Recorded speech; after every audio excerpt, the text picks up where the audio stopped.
Hello, Inspired Fitness community. It is that day. It is Tasty Tip Tuesday. I'm going to talk to you guys about macros again this week.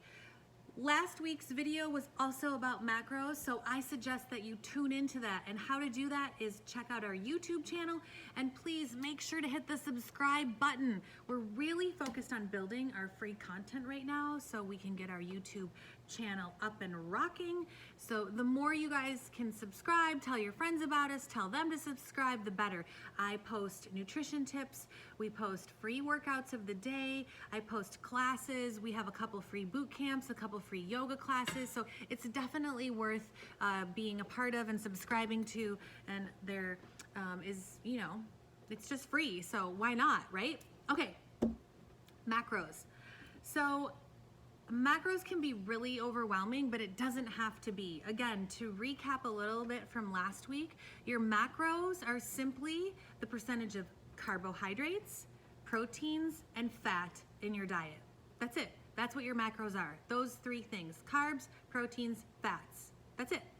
So I suggest, if you want to start to eat within your macros, like finding out what is the best percentage for you, then I use MyFitnessPal app. I love that app. I have a couple clients who use other apps that they love.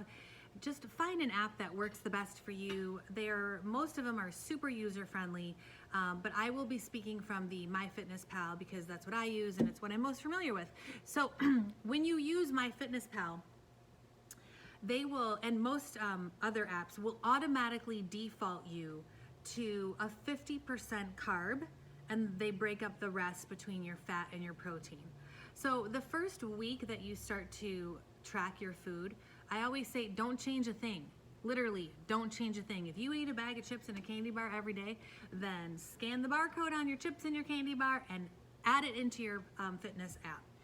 At the end of each day, you can look at your nutrition 3 different ways on MyFitnessPal. You can look at it from macros and the little screen. I wish I could show you guys on my phone, but I can't.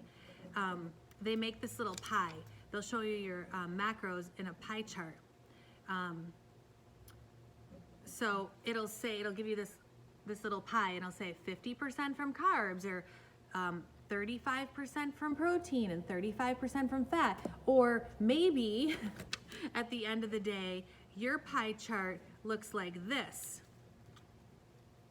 80% carb, maybe it's 10% fat and 10% protein, right? So don't change a thing for a straight up week, and at the end of each day, look, where are your calories falling into?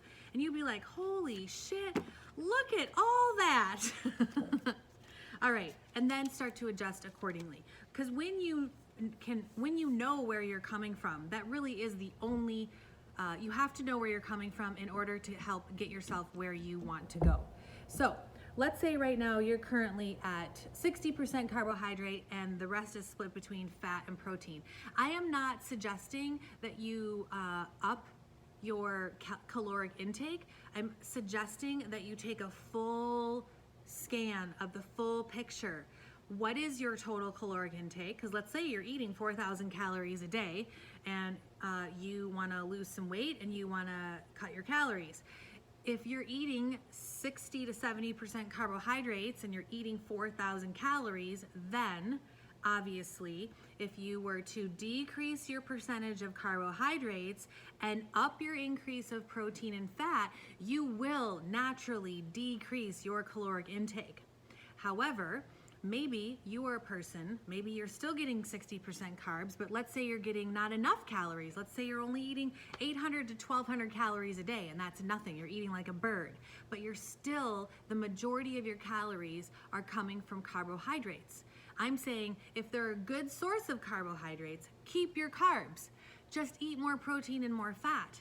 So that pie chart where you learn where you're currently getting your calories from and how many calories are you actually taking in, that is the roadmap. That's your roadmap. So that's your homework from me this week, is to track your eating for the next 7 days. Get familiar with the tracker.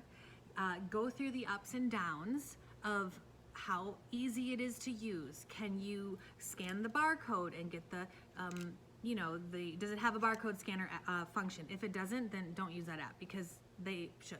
FitnessPal, you can just scan this little barcode and it'll tell you that this is an RX bar and it'll tell you all the things in it. And then you should also be able to create, like I've told you guys in the past, I have the same shake every day. So I create a recipe within my FitnessPal and it says morning protein shake, and I just hit that and I entered it one time. So track your food for the next 7 days without judgment. Simply be in witness. Start to take note.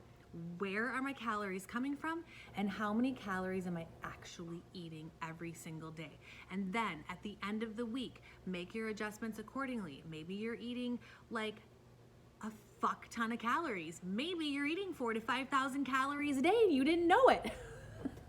You could start to do something about that. Or maybe you feel like you're eating 4,000 to 5,000 and you're really only eating 1,200 and you have room to add some good sources of fat, protein, and carb in there. So that's your homework for the next 7 days. Post your comments and questions below and I will see you guys next week.